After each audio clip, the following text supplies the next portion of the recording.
bubuhayin.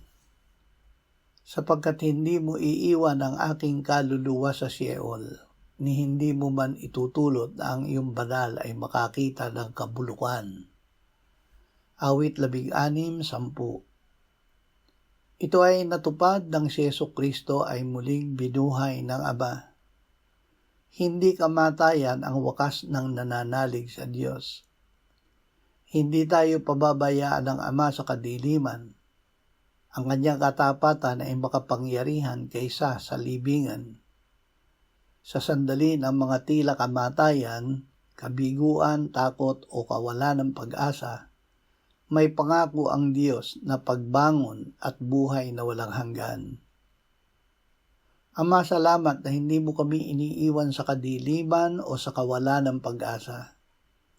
Ibinabangon mo kami sa aming mga kabiguan. Dahil kay Jesus na iyong muling binuhay, kami ay may pag-asa sa aming muling pagkabuhay sa kanyang pagbabalik. Amen.